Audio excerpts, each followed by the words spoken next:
예, 오늘 아주 눈 때문에 굉장히 저는 바쁘고 힘들고 그랬습니다.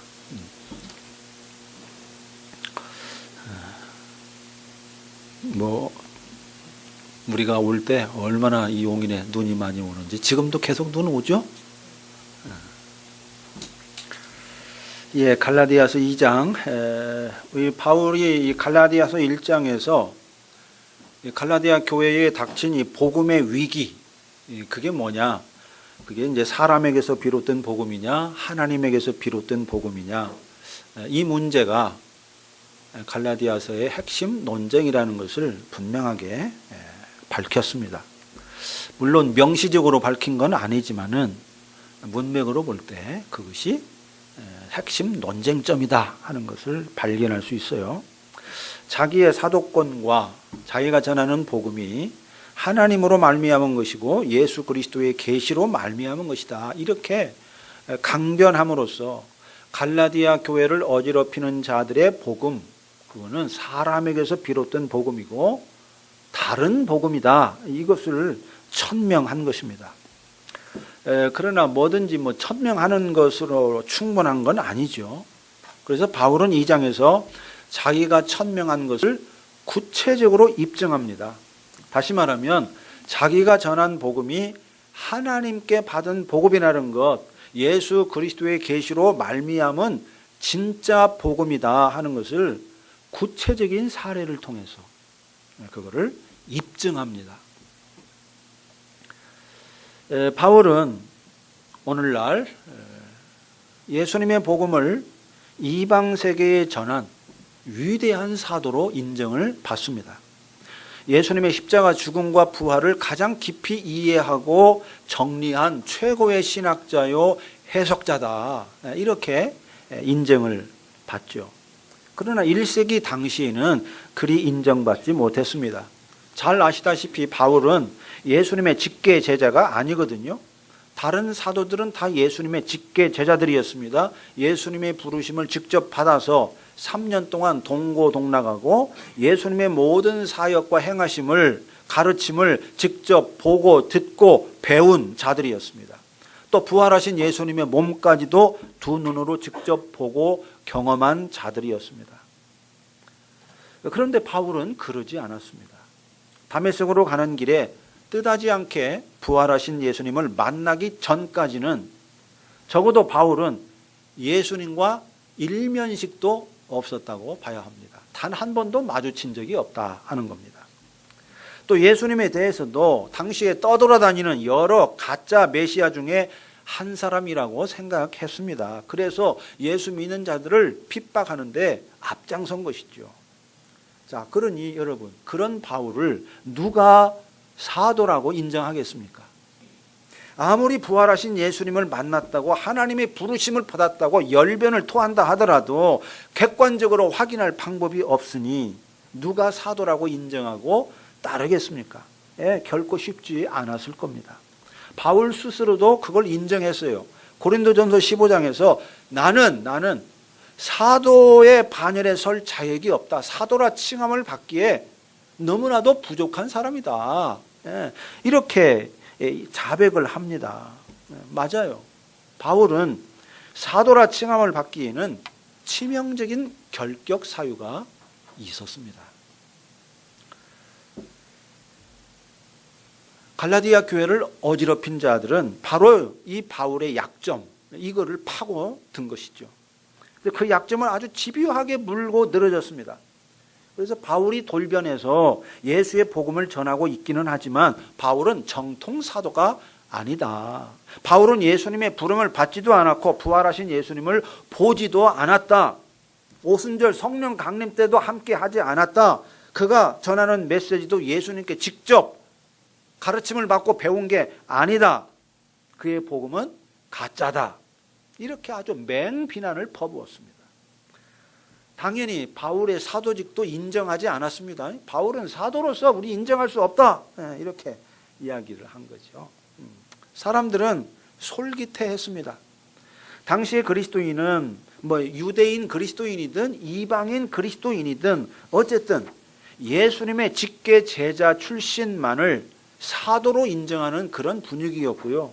그 사도들이 전하는 복음을 가장 권위 있는 것으로 받아들이는 이런 분위기였기 때문에 바울에 대한 비난이 사람들에게 설득력을 얻었던 겁니다.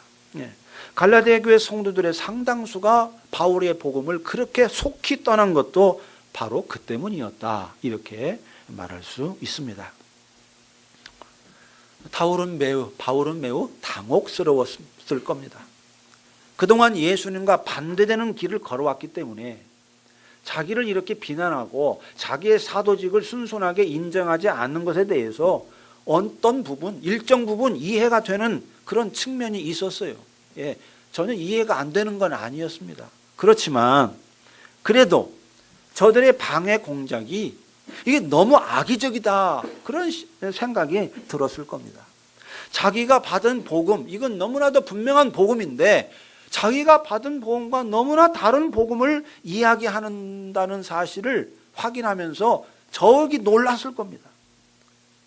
또 그런 것 때문에 이방인에게 복음을 전파하는 그 앞길이 막힐까 봐 상당히 걱정되기도 했을 겁니다.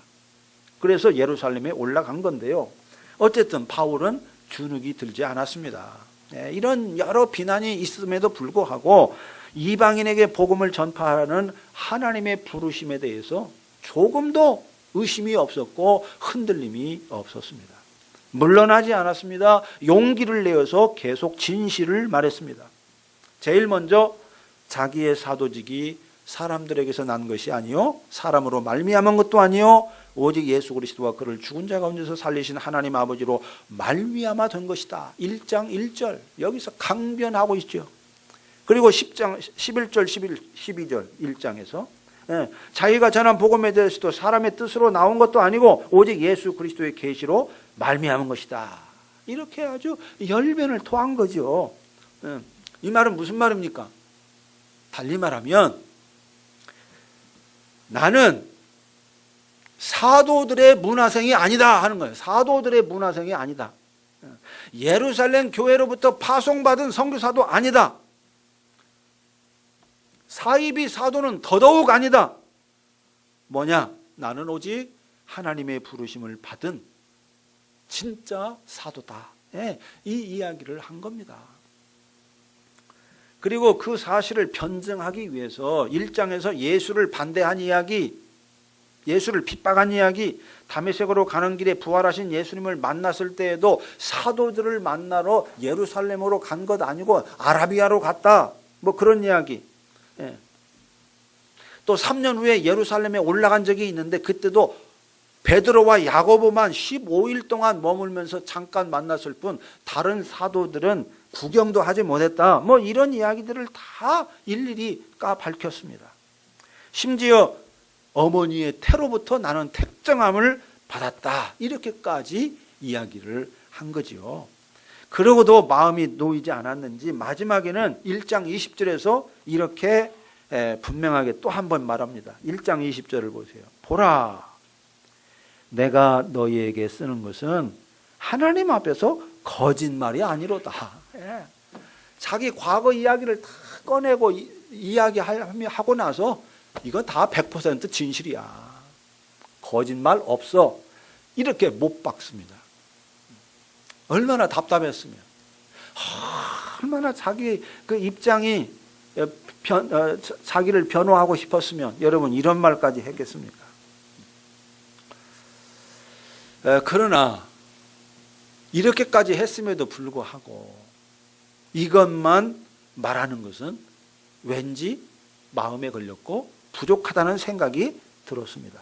이것만 말하는 것은 복음의 반쪽 진실만 말하는 것이라는 생각이 들었습니다. 왜냐? 복음에는 분명히 1장에서 말하지 않은 또 다른 반쪽 진실이 있으니까 그걸 바울은 지금 알고 있는 거예요. 바울은 알고 있어. 그래서 그것도 말해야 된다, 그런 생각이 들었습니다. 그래서 2장에서 아직 1장에서 말하지 않은 그런 복음의 또 다른 반쪽 진실에 대해서 말을 하는 겁니다. 자, 그러면 이제부터 바울이 2장에서 말하는 복음의 다른 반쪽 진실을 살펴보도록 하겠습니다. 자, 앞에서 말한 반쪽 진실은 뭐예요? 하나님께 내가 복음 받은 거다. 이거예요. 한마디로 말하면 나 하나님께 복음 받았어. 이게 1장에서 말하는 복음의 진실이에요. 진실. 자, 2장에서 또 다른 이야기를 하는 거예요.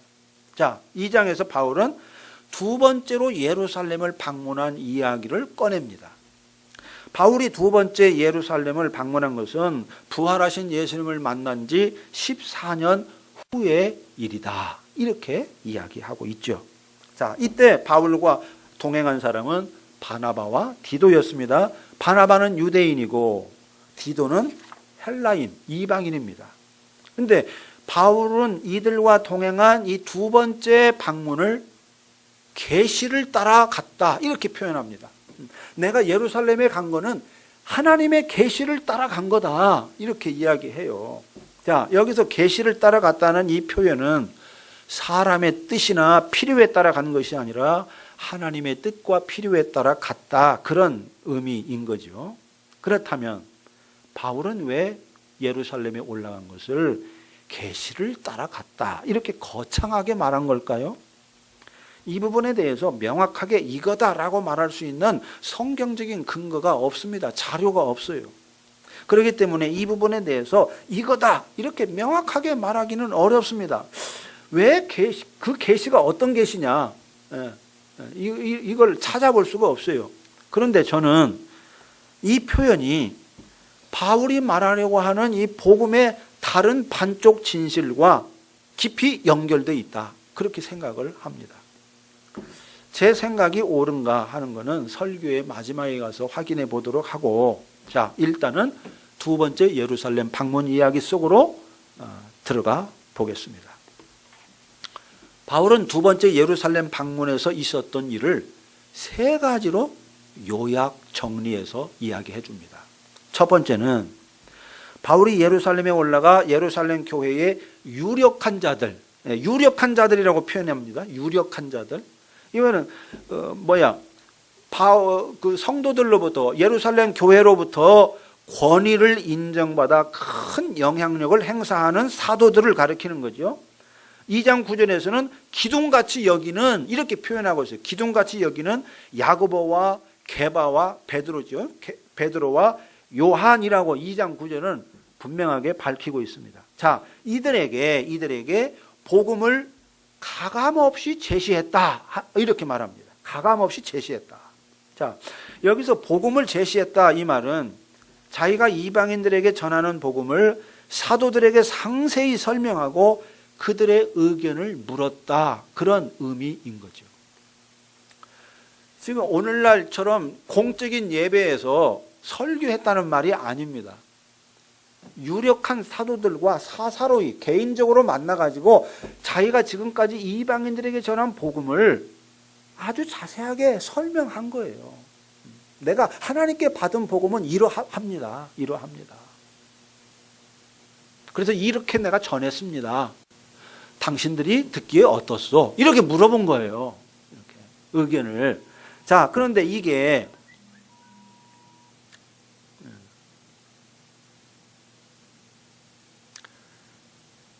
다른 사도들에게 자기 복음에 오류가 있는지 없는지 그거를 확인받으려고 한 것이라고 볼 수는 없습니다. 왜냐? 바울은 자기가 받은 복음이 하나님께 받은 복음이라는 너무나 분명한 확신이 있었기 때문에 자기 복음이 옳은 복음이라는 것에 대해서 1.1획도 의심이 없었기 때문에 사도들에게 가가지고 내가 이렇게 전했는데 이게 맞소? 이렇게 지금 말한 건 아니에요.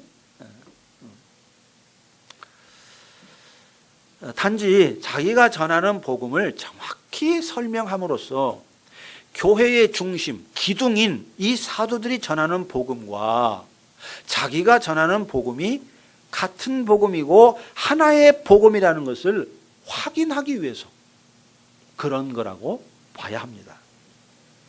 바울은 예루살렘 교회의 유력한 사도들에게 자기의 복음을 이렇게 상세하게 설명을 했어요. 자, 가만히 바울의 복음을 다 들은 사도들은 바울의 복음에 대해서 어떤 이의도 제기하지 않았습니다. 사도들이 믿고 전파하는 복음과 바울이 믿고 전파하는 복음 사이에 어떤 차이도 발견하지 못했습니다. 그래서 뭘 더하라거나 뭘 빼라거나 그런 말을 하지 않았습니다. 사도들은 도리어 바울이 무할례자, 이 이방인에게 복음 전함을 맡은 것이 베드로가 할례자, 유대인들에게 복음 전함을 맡은 것과 같은 것이라는 사실을 인정했습니다. 베드로에게 역사하사 할례자의 사도로 삼으신 하나님께서 바울에게 역사해서 이방인의 사도로 삼으셨다는 사실에 동의했습니다. 그리고 바울에게 임한 하나님의 은혜를 확인하고 기뻐하면서 친교의 악수를 나누었습니다. 우리는 같은 복음 안에서 형제들입니다. 친교의 악수를 나눴다 하는 겁니다. 이게 예루살렘에 있었던 첫 번째 일이에요. 자, 여러분, 이 일은 그렇게 스펙타클하지 않습니다. 그렇게 센세이셔널 하지 않죠. 지극히 미미하고 아주 소소하기가 이를 데 없습니다. 그런데 이 일은요, 기독교 역사 2000년 전체를 통틀어서 가장 중요하고 의미 있는 아주 역사적인 일입니다. 이 일은 겉보기와 달라요. 바울의 복음과 예루살렘 사도들의 복음이 같은 하나의 복음이라는 거, 유대인에게 전파되는 복음과 이방인에게 전파되는 복음이 같은 하나의 복음이라는 사실을 처음으로 인정받고 공식적으로 확인하는 그런 사건인 겁니다. 자, 그래서 이 일로 인해서 교회가 유대인 교회와 이방인 교회로 갈라지지 않을 수가 있었던 겁니다. 예수의 복음이 예루살렘과 유대인의 벽을 넘어서 세계와 이방인에게까지 뻗어나갈 수 있게 된 것이죠. 이 일은 그렇기 때문에 생각할수록 아주 대단한 일이고 역사적인 일입니다. 그래서 사도행전 15장에서도 이 일을 말하고 있는 거예요. 너무나 역사적인 아주 중요한 일이기 때문에. 자, 두 번째로, 물론 사도행전 15장이 말하는 것과 갈라디아서 2장이 말하는 것이 반드시 같다고 볼 수는 없어요. 물론 여러분들이 거기까지 살펴보려면 시간이 많이 걸리니까. 하여간 그렇습니다. 굉장히 중요한 사건이었다, 이게. 자, 두 번째는, 자, 예루살렘에 올라갈 때, 첫 번째 올라갈 때는 바나바하고 같이 갔어요. 둘이. 근데 이번에는 디도를 함께 데리고 갔습니다. 이방인, 할례 받지 않은 이방인을 데리고 간 거예요. 이들에게 예루살렘의 그 사도들이 할례를 강요하지 않았다는 것입니다. 이 할례 문제는요, 오늘날에는 아무 문제가 되지 않지만은 바울이 복음을 전하던 1세기 그 당시에는 초대교회의 최대의 이슈가 할례였습니다. 할례. 가장 민감한 문제였어요. 잘 알다시피 이 할례는요, 하나님이 유대인의 조상 아브라함과 맺은 언약의 표징이었습니다. 하나님은 아브라함에게 놀라운 복을 약속했어요. 11장에서 부를 때부터 창세기 17장에서 다시 하나님이 아브라함에게 축복을 약속합니다. 자, 창세기 17장을 보십시오. 17장 6절부터 봅니다. 6절부터 8절까지. 자, 내가 너로 힘이 번성하게 하리니 내가 내게서 민족들이 나게 하며 왕들이 내게로부터 나오리라. 내가 내 언약을 너와 너 및 내 대대 후손 사이에 세워서 영원한 언약을 삼고 너와 내 후손의 하나님이 되리라. 내가 너와 내 후손에게 내가 거류하는 이 땅 곧 가나안 온 땅을 주어 영원한 기업이 되게 하고 나는 그들의 하나님이 되리라. 엄청난 축복을 약속하고 있는 거예요. 자, 이 축복을 약속하고 나서 하나님이 9절부터 이제 명령합니다. 하나님이 또 아브라함에게 이르시되 그런즉 너는 내 언약을 지키고 내 후손도 대대로 지키라. 너희 중 남자는 다 할례를 받으라. 이것이 나와 너희와 너희 후손 사이에 지킬 내 언약이니라. 너희는 포피를 배워라. 이것이 나와 너희 사이의 언약의 표징이니라. 너희는 대대로 모든 남자는 집에서 난 자나 또는 너희 자손이 아니라 이방 사람에게서 돈으로 산 자를 막론하고 난 지 8일 만에 할례를 받을 것이라. 너희 집에서 난 자든지 너희 돈으로 산 자든지 할례를 받아야 하리니 이는 내 언약이 너희 안에 너희 살에 있어 영원한 언약이 되려니와 할례를 받지 않은 남자 곧 그 포피를 베지 아니한 자는 백성 중에서 끊어지리니 그가 내 언약을 배반하였습니다.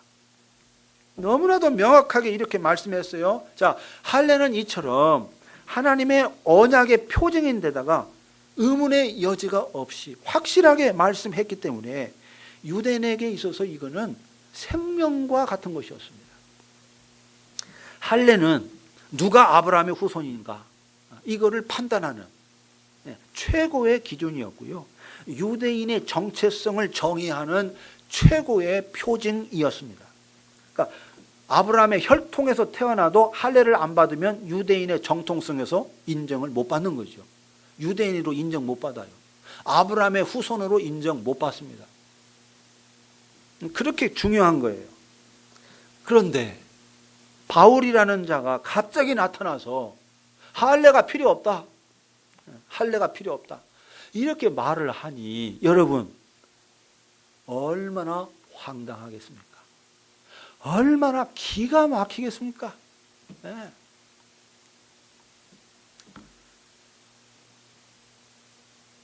예수님이 할례에 대해서 한마디 언급이 없어요. 복음서에 보면. 근데 바울이 그 말을 해요. 할례는 필요 없다. 뭐 밑에 돌아가는 거지. 유대인들의 입장에서 보면. 자, 여러분 우리나라의 경우를 한번 생각해 봅시다. 자, 우리나라는 오래전부터 전통이 있었어요. 지금은 없어졌지만 남자가 결혼을 하면 뭘 틉니까? 상투를 틀어요. 상투를 틀어요. 그러니까 이 상투는 남자가 성인이 되었다고 하는 것을 나타내는 일종의 사회적 표징인 것입니다. 그런데 1895년 고종 32년에 단발령을 내립니다. 그래서 모든 상투를 자르고 머리를 잘라라. 이런 이제 명령을 내려서 상투를 자르게 하니까 백성들이 난리가 난 겁니다. 그래서 효경에 나오는 아주 유명한 말이죠. 신체 발부는 수지 부모이니 불감 회상이 효지 시하라. 몸과 살과 머리카락은 부모에게 받은 것이므로 다치지 않게 소중히 다루는 것이 효의 시작이다. 이게 효경에서 말하는 겁니다. 자, 이 말을 내세우면서 이 전통을 내세우면서 백성들이 거세게 반발을 한 겁니다. 이건 효의 근본을 무너뜨리는 거다. 이렇게 해가지고 반발했죠. 자, 이 머리카락 하나를 자르는 일도 여러분 이렇게 거센 반발이 있었어요. 온 백성들이 난리가 난 겁니다. 그러니 유대인들은 어떠했겠습니까? 에? 전능하신 여호와 하나님의 명령입니다. 할례를 부정하는 이 바울 가만히 두고 볼 수가 없는 거죠. 반발하는 게 너무나 당연한 겁니다. 할례를 받지 않아도 된다. 이 바울의 주장은 유대인의 오랜 전통을 무시하는 일일 뿐만 아니라 하나님의 언약을 배신하고 거부하는 것이 분명하다고 생각됐기 때문에 유대인들로서는 반발하고 비난하는 것이 당연했습니다. 더구나 바울은 바리새파 출신입니다.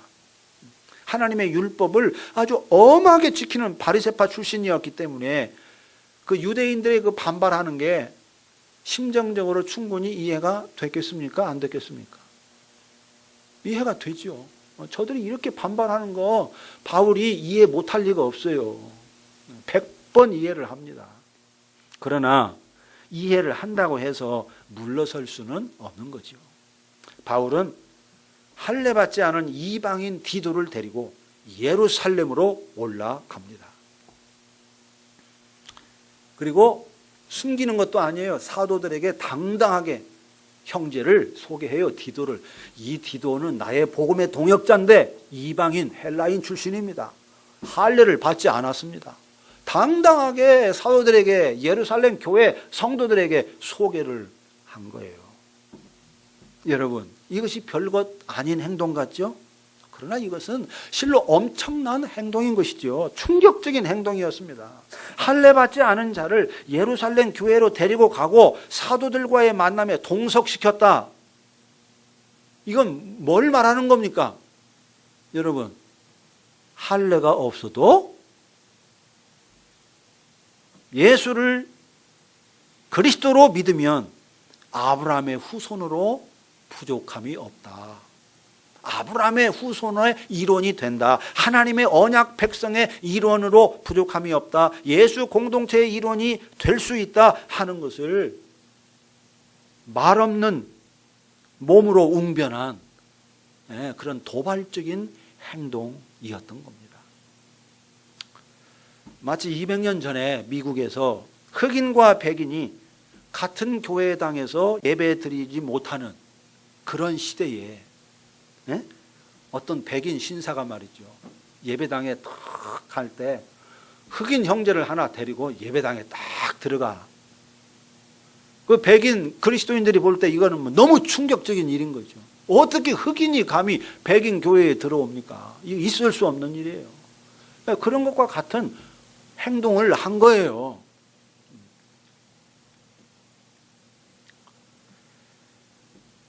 할례를 고집하는 자들, 이거를 이제 바울은 거짓 형제들이라고 부릅니다.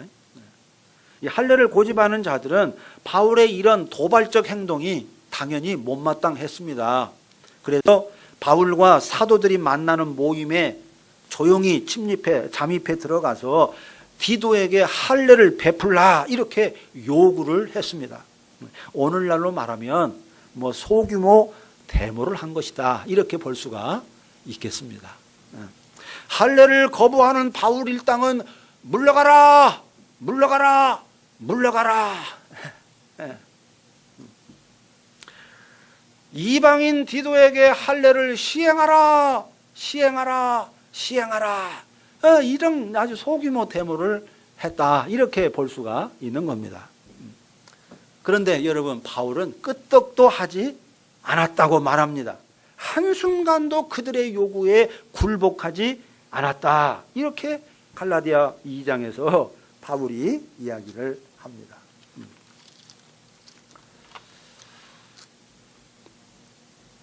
5절에서 그렇게 말해요. 2장 5절. 그들에게 우리가 한시도 복종하지 아니했다.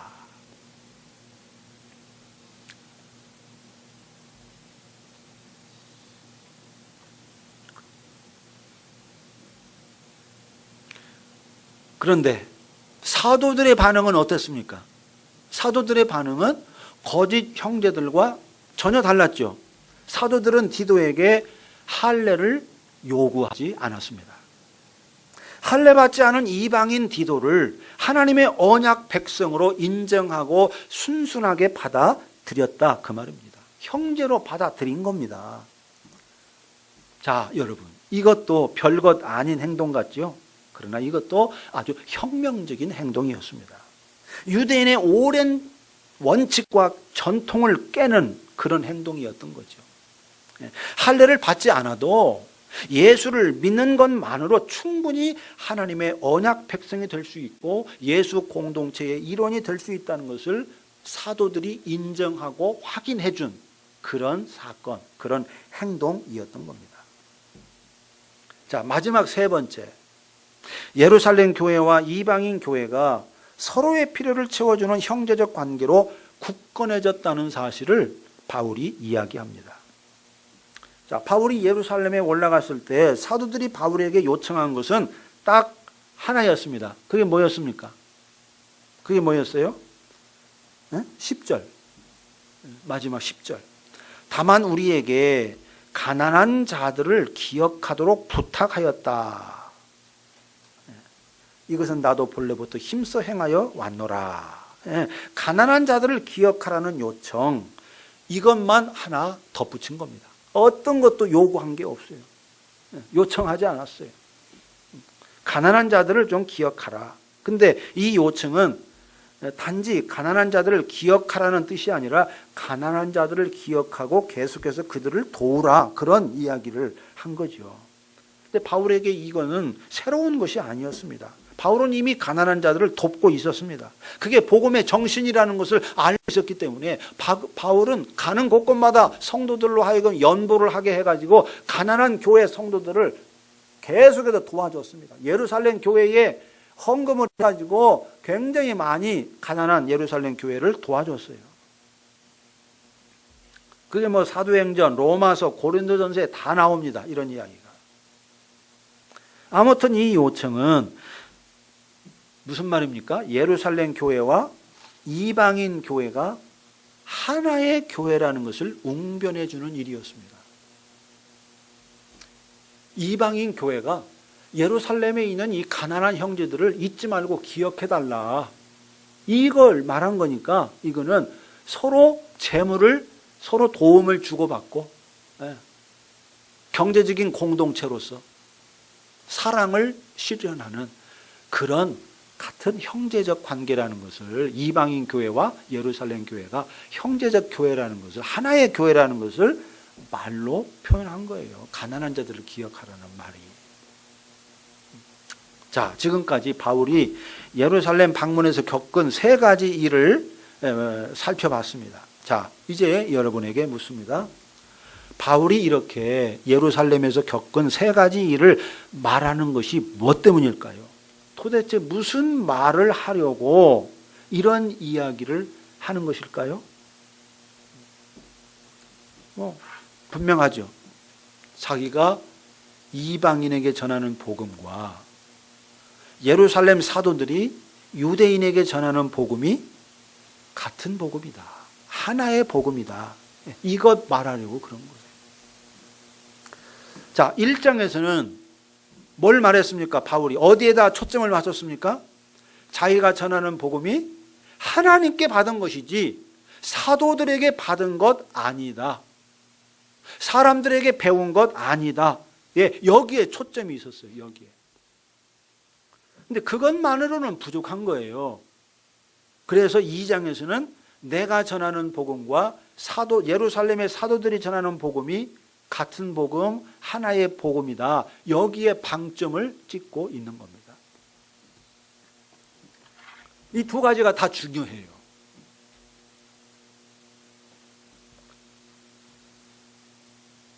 복음은요, 하나님 앞에서 단독자로 받습니다. 혈통을 통해 받지 않아요. 아버지가 목사니까 아들은 자동적으로 복음을 받는다? 아니에요. 아들도 단독자로 받아야 돼요. 혈통을 통해 받지 않습니다. 학교의 교육을 통해 받지 않습니다. 종교의 관습을 통해 받지 않습니다. 위대한 선각자의 문화에 들어가서 받지 않습니다. 바울은 그렇게 받지 않았어요. 오직 뭘로? 예수 그리스도의 계시로 말미암아 이 복음을 받았습니다. 단독자로 받았습니다. 개인으로 받았습니다. 저도 개인으로 받았습니다. 그러나 하나님 앞에서 단독자로 받은 그 복음은 모든 사람에게 동일한 복음이에요. 바울이 베드로와 상관없이, 베드로와 아무 관계없이 단독자로 복음을 받은 거예요. 그런데 바울이 받은 이 복음과 베드로가 받은 이 복음이 같은 복음이다, 이거를 이야기하는 거예요. 사도행전 2장에서 같은 복음이다. 이것이야말로 정말로 중요한 복음의 진실입니다. 이 진실이 너무 중요해요. 그래서 두 번째 예루살렘 방문을 통해서 이 복음의 이 진실을 확인됐기 때문에 그거를 지금 갈라디아 교회에 말하고 있는 겁니다. 그래서 바울이 두 번째 예루살렘 방문을 계시를 따라갔다, 이렇게 표현한 것도 바로 그 때문이다, 그렇게 생각이 들어요. 복음이 하나라는 거, 이게 너무나 중요한 복음의 진실이니까, 이게 하나님의 뜻이니까, 이게 이 두 번째 예루살렘 방문을 통해서 확인된 거 아닙니까? 객관적으로 확인이 된 거야. 그래서 계시를 따라갔다 이렇게 표현한 것이 아닌가 그런 생각을 해봐요. 예, 어쨌든 복음은 하나입니다. 고린도 교회는 복음은 하나인데 초대교회 중에 한 교회인 고린도 교회, 바울이 복음을 전한 이 교회, 그 교회는 여러 파로 갈라졌죠. 바울파, 베드로파, 아볼로파, 예수파 이렇게 막 갈라졌어요. 여러분, 이것은 비극입니다. 이건 복음의 본질을 해치는 일입니다. 복음은 나누어질 수 없습니다. 바울의 복음이 따로 있고 베드로의 복음이 따로 있고 아볼로의 복음이 따로 있고 예수의 복음이 따로 있지 않습니다. 예, 그럴 수 없어요. 복음은 오직 하나가 있을 뿐입니다. 하나님께서 예수 그리스도를 통해 계시한 복음, 이 하나의 복음이 있을 뿐이에요. 그렇기 때문에 이 복음을 받은 자는, 이 복음은 모든 자에게 개별적으로 임하지만 복음의 내용은 동일하니까, 같은 복음이니까 이 복음을 받은 자는 흑인이든 백인이든 남자든 여자든 배웠든 못 배웠든 젊은이든 늙은이든 오래 만났든 처음 만났든 복음을 받은 자들은 다 통합니다. 마음이 통하고 뜻이 통하고 생각이 통합니다. 바울과 베드로가 가까이 지내며 교제한 적이 없었지만은 복음 안에서 서로 깊은 교감을 나누었듯이 하나님께 복음을 받은 자는요, 처음 만나도 마음이 통해요. 통합니다. 통해. 예, 통해. 그런데요, 모두가 통하는 건 아닙니다. 사도들이 복음을 전하던 초대교회 안에도 통하지 않는 자들이 있었습니다. 바울의 복음을 이해하지 못하는 자들이 있었습니다. 그게 갈라디아 교회의 문제고 고린도 교회의 문제예요. 초대교회부터 복음 안에서 다 소통한 게 아니었어요. 서로 갈라졌어. 의견이 일치하지 않았어요. 물론 상대적인 것, 부분적인 것에서는 의견이 일치하지 않을 수는 있습니다. 모두가 다 동일할 수는 없어요. 그러나 중요한 복음의 핵심에 있어서는 동일한 거죠. 일치를 이루어야 됩니다. 근데 일치를 이루지 못했습니다. 오늘날 교회 안에도 이런 자들이 있습니다. 똑같이 예수를 믿는다고 하는데 말을 나누어 보면은 도무지 통하지 않는 자들이 있습니다. 저 사람이 교회를 10년 다니고 뭐 집사하고 장로라고 하는데 말을 들어보면 말이죠. 네? 야, 저 사람이 정말 예수의 복음을 아는 사람인가? 정말 예수를 믿는 사람인가? 이런 게 의심스러운 자들이 있습니다. 심지어 같은 신학대학원에서 공부를 했는데도 만나서 대화를 해보면 전혀 통하지 않는 자들이 있습니다. 있어요. 뭐 많아요. 이것은 피할 수 없는 현실입니다. 예수님께서도 말했어요. 교회 안에는 반드시 뭐가 있다? 가라지가 있다. 가라지가. 분명히 밀을 심었는데, 씨앗을 뿌렸는데 원치 않는 가라지가 거기서 난다는 거예요. 난다. 그래서 마귀라는 놈이 그 가라지를 심어가지고 함께 난다는 겁니다. 예, 가라지가 있다는 거예요. 그 마지막까지 그거 뽑지 말으라고 말하지 않습니까, 예수님이? 그렇습니다. 똑같은 성경을 읽고 똑같은 예수를 믿고 똑같은 신앙 고백을 하는데도 하나님에게서 비롯된 복음을 믿고 따르는 자들이 있는가 하면은 사람에게서 비롯된 복음을 믿고 따르는 자들이 있습니다. 종교적인 행태는 비슷해 보여요.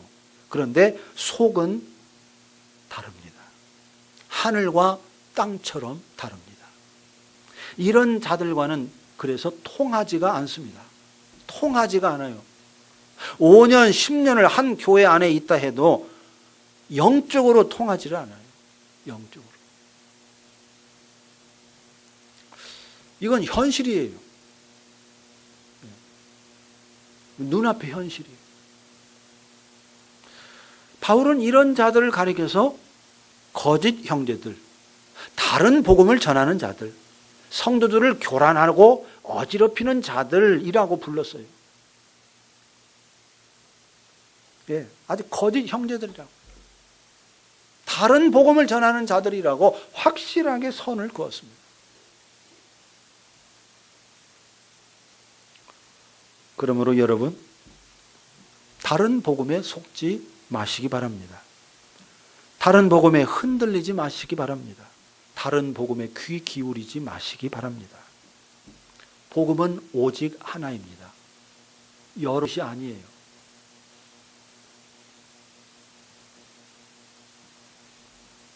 하나님께로부터 비롯된 복음, 예수 그리스도의 계시로 말미암은 복음은 오직 하나.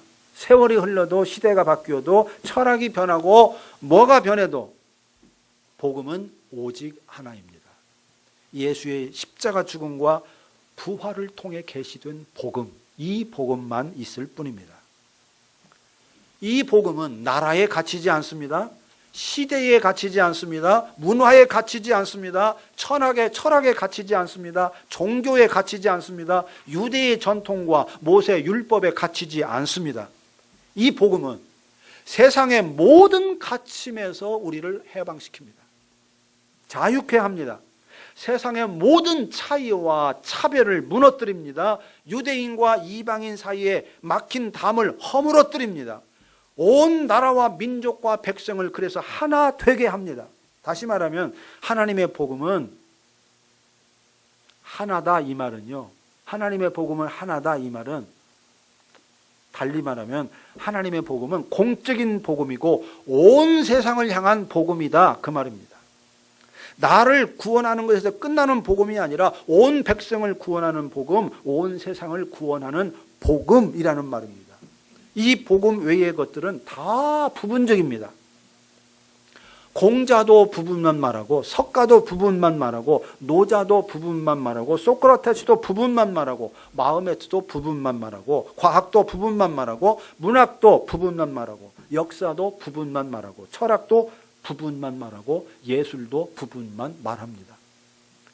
그런 것이 다 쓸데없다는 게 아니에요. 다 일리가 있어요. 다 배워야 돼요. 근데 다 부분을 말하고 말아요. 전체를 못 봅니다. 전체를 말하지 않습니다. 그리고 이렇게 다들 부분만 말하기 때문에 공자로도 세계가 하나가 될 수 없고 석가로도 소크라테스로도 과학으로도 정치로도 문학으로도 예술로도 세계가 하나가 될 수가 없습니다. 오직 뭘로? 오직 예수 그리스도의 복음으로만 하나 될 수 있습니다. 예수의 복음은 온 세상에 통하고 온 세상 부분이 아니라 전체를 말하는 진리이기 때문에 예수 그리스도의 복음으로만 전체가 일치할 수 있다. 하나 될 수 있다. 그 말입니다. 아멘이 되십니까?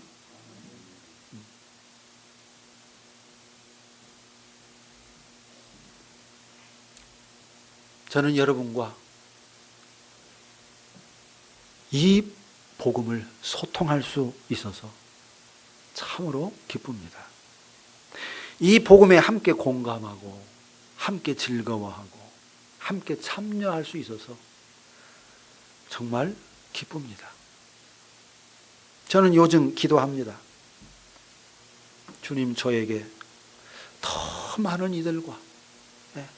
많은 이들과 이 영광스러운 주님의 복음, 이 자유의 복음, 온 세상을 통째로 전체로 말하는 이 복음, 부분을 말하는 게 아니라 전체를 말하는 이 복음, 예수 그리스도의 계시로 말미암은 이 복음을 더 많은 이들과 나누게 해 주옵소서. 나누게 해 주옵소서. 이 기도를 간절히 주님께 하고 있습니다. 왜? 이것만이 진정한 복음이니까. 모든 사람이 고이 들어야 될 복음이니까. 더 많은 이들과 나눠야 된다. 주님이 우리에게 그 사명을 맡기셨어요. 그래서 땅끝까지 내 증인이 되라. 이 말은 기독교를 확장하라는 말이 아니에요. 기독교를 확장하라는 말이 아니라 그들에게 이 복음이 필요하고 그들도 이 복음으로만 그들이 갇힘에서 해방될 수 있으니까, 자유의 복음의 앞에서 참된 생명을 얻을 수 있으니까 땅끝까지 이 복음 전하라는 거예요. 예수의 십자가 죽음과 부활의 복음, 이거 복음 전하라는 것입니다.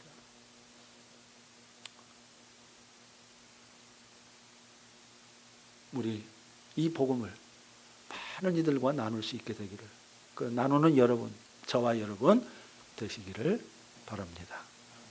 기도합시다.